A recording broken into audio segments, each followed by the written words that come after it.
हम लोग जिस समय में हैं, ये मनुष्य के जीवन के मानसिक विकृति का संक्रमण काल है। आज क्या कारण है कि हमको अपने माता और पिता के लिए एक दिन का इंतजार रहेगा। फादर्स डे आएगा तो पिता का हम लगाएंगे स्टेटस, मदर्स डे आएगा तो माँ का स्टेटस लगाएंगे। एक दिन माता के लिए, एक दिन पिता के लिए, और फिर 364 दिन अपनी गर्लफ्रेंड के लिए, अपनी पत्नी के लिए, दुनिया के लिए, नशा के लिए, अश्लीलता के लिए, बुराइयों के लिए, रील्स के लिए, क्रिकेट के लिए। ऐसी स्थिति में अगर हर परिवार में अपने बच्चों के जीवन में लोगों ने गायत्री मंत्र का समावेश नहीं किया, अध्यात्म का समावेश नहीं किया, तो यही हुआ जिस पर विश्वास करके पेरेंट्स को लगता है कि हम अपने जीवन की नैया को पार लगा देंगे, उनको वृद्धाश्रम पहुंचा देगा। जिस युवा के जीवन में संघर्ष नहीं आया, वो छोटी छोटी परिस्थितियों से डर जाता है। आज के बच्चों को विरासत में जमीन और जायदाद देने की आवश्यकता नहीं है। अगर देना है तो संस्कार और संस्कृति देकर देखिए, इसका जीवन धन्य हो जाएगा। जिस युवा के जीवन में अध्यात्म का समावेश होगा, जिस परिवार में गायत्री की साधना नियमितता पूर्वक की जाएगी, उसके परिवार में कभी धन का अभाव नहीं होगा।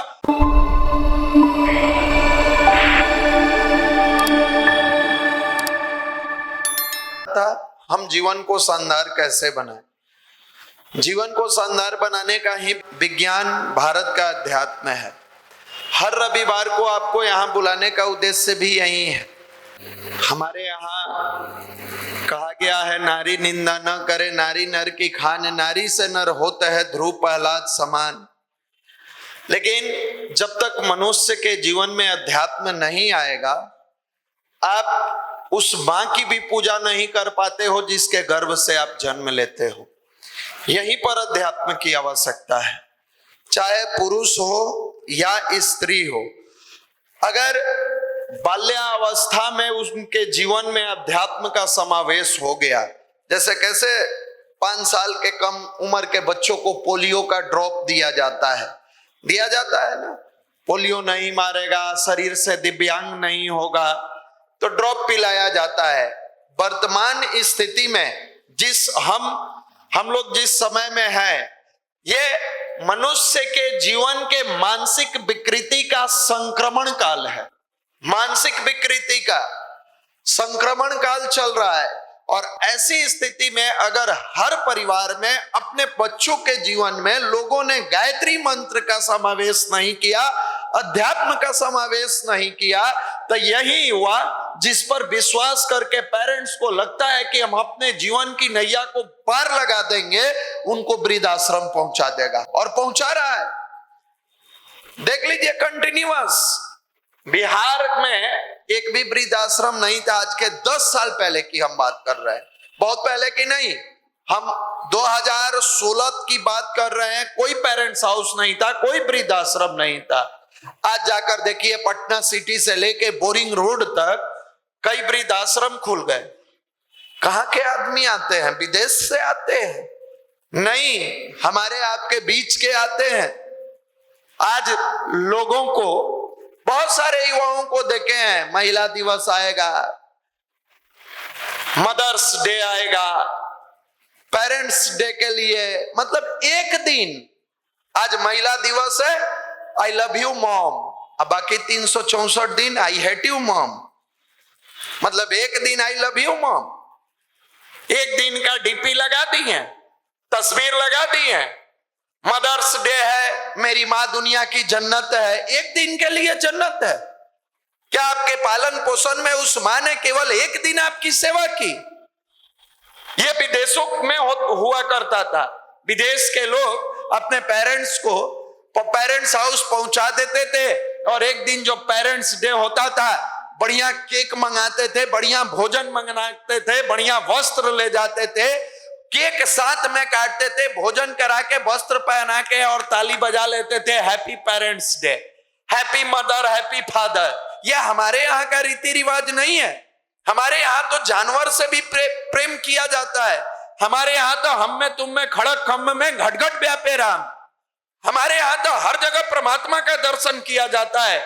हमारा वो विज्ञान था जहां पर आदर्श स्थापित किया जाता था। हमारा वो विज्ञान था जहां लोग पशु पक्षी से प्रेम करते थे, पौधा से प्रेम करते थे। आज क्या कारण है कि हमको अपने माता और पिता के लिए एक दिन का इंतजार रहेगा। फादर्स डे आएगा तो पिता का हम लगाएंगे स्टेटस, मदर्स डे आएगा तो माँ का स्टेटस लगाएंगे। एक दिन माता के लिए, एक दिन पिता के लिए, और फिर 364 दिन अपनी गर्लफ्रेंड के लिए, अपनी पत्नी के लिए, दुनिया के लिए, नशा के लिए, अश्लीलता के लिए, बुराइयों के लिए, रील्स के लिए, क्रिकेट के लिए।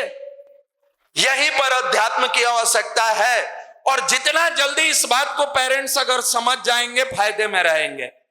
हम इसका विरोधी नहीं है कि आप अपने बच्चों को उच्च शिक्षा मत दीजिए, दीजिए, आवश्यक है, शिक्षा आवश्यकता है, लेकिन हम इसका विरोधी है कि केवल शिक्षा मत दीजिए, संस्कार युक्त शिक्षा दीजिए। आपकी शिक्षा केवल दाल रोटी का इंतजाम कर रही है। बच्चे के जीवन में जब तनाव आता है, आपकी शिक्षा कोई काम नहीं आती है। जिस युवा के जीवन में संघर्ष नहीं आया, वो छोटी छोटी परिस्थितियों से डर जाता है, लड़ने की क्षमता मर जाती है। इसमें कई ऐसा युवा आ जाकर बैठा होगा जिसको लगता होगा कि मेरी नौकरी नहीं होगी तो मेरा जीवन समाप्त हो जाएगा। इसी बिहार के अनिल अग्रवाल मैट्रिक पास करके गए और कई हजार करोड़ का मालिक बने। आप सबने देखा है उनका इंटरव्यू, मैक्सिमम लोगों ने देखे ना। लंदन में अपना घर बनाए हैं, स्विच टिपने पर घर का रूम आ जाता है, स्विच टिपते हैं तो स्विमिंग पूल बन जाता है। जिस युवा के जीवन में अध्यात्म का समावेश होगा, जिस परिवार में गायत्री की साधना नियमितता पूर्वक की जाएगी, उसके परिवार में कभी धन का अभाव नहीं होगा, कभी संस्कार का अभाव नहीं होगा। आज लोग धन के अंबार पर बैठे हैं, लेकिन संस्कार के अभाव में उनके बच्चे गलत रास्ते पर चलते जा रहे हैं। धन है, दौलत है, रुपया है, नाम है, इज्जत है, शोहरत है, औलाद न काम है। औलाद किसी काम का नहीं रह गया। पैसा के लिए जीवन भर उन्होंने संघर्ष किया। एक बेटा और एक बेटी को बनाने के लिए, दो बेटा और दो बेटी को बनाने के लिए करप्शन के अंबार पर बैठा, दूसरों का हक छीन लिया, तीसरे से लड़ाई कर लिया, और वही बेटा राइफल में गोली भर के बाप को मार देता है, पिता को वृद्धाश्रम पहुंचा देता है, माता को घर से निकाल देता है, 2 वक्त की रोटी के लिए रुला देता है। ऐसे वक्त में इस बात का ध्यान रखना होगा कि जितना अपने जीवन में अपने बच्चों की पढ़ाई पर आप मेहनत कर रहे हैं, हम फिर उन माता पिता से निवेदन करेंगे, उससे कई गुना अधिक उनके जीवन में अध्यात्म का समावेश कीजिए। रामायण हमारे देश का केवल ग्रंथ नहीं है, एक आदर्श स्थापित करने वाला, ऐसी जीवन शैली को जीने वाला ग्रंथ है जो युवा के जीवन में आ जाए तो हर घर में मर्यादा पुरुषोत्तम राम का जन्म होगा। रामायण केवल कहानी की किताबें नहीं है, अगर के आज के युवा के जीवन में आ जाए तो भरत जैसा त्यागी भाई जन्म ले लेगा। रामायण केवल शब्दों से और गाथाओं से जोड़ने वाली हमारी नहीं है।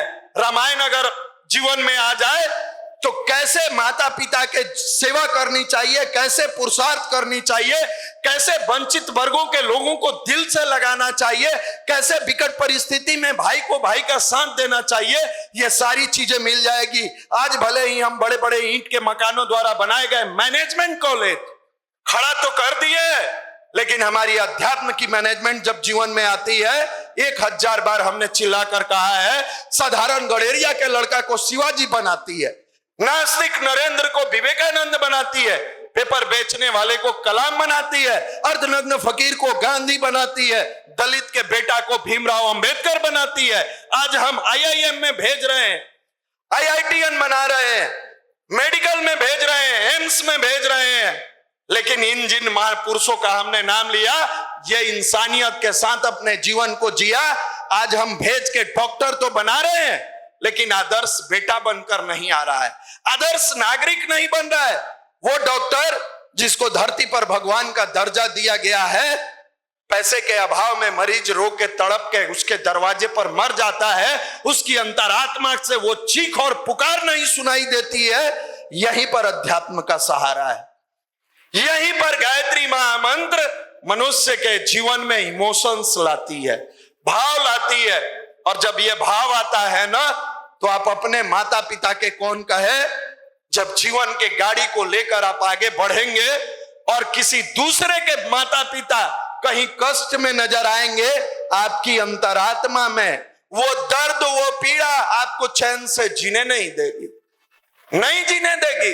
दुर्भाग्य है, हम ऐसे सौभाग्यशाली राष्ट्र में जन्म लेने के बाद भी चकाचौंध की दुनिया में जी रहे हैं। संस्कृति में माता पिता धन छोड़ रहे हैं, दौलत छोड़ रहे हैं, गाड़ियां छोड़ रहे हैं, घर छोड़ रहे हैं, विरासत में संस्कार और संस्कृति नहीं दे रहे।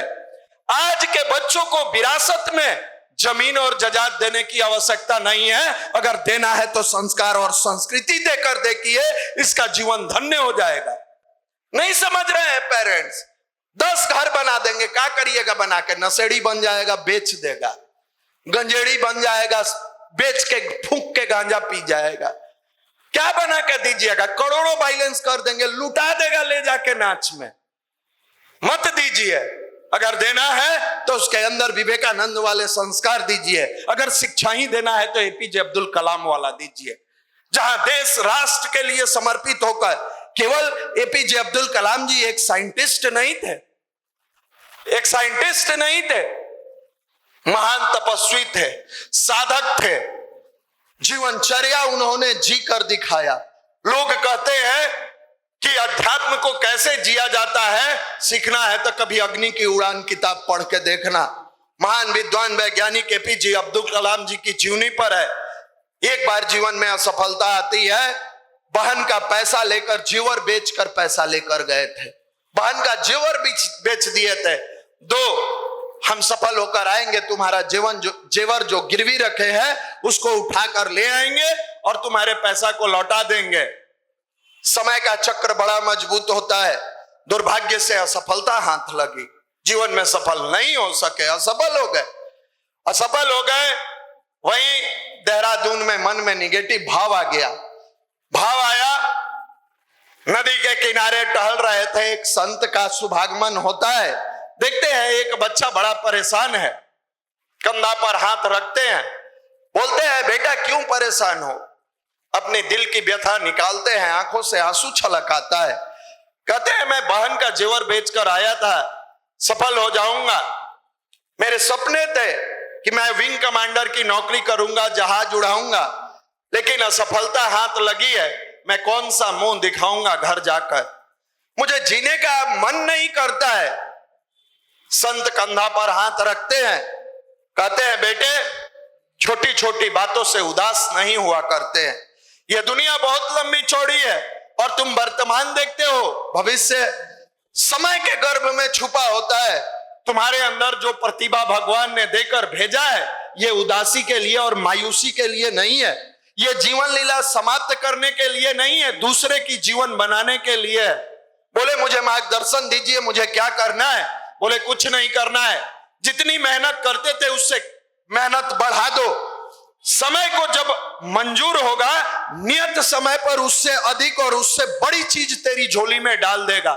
अभी नियति ने तुम्हारा परीक्षा लिया है और इस परीक्षा में भी अगर तुम फेल हो जाओगे तो फिर उस बहन का जेवर कौन लौटाएगा? उस परिवार में खुशियां कौन भरेगा?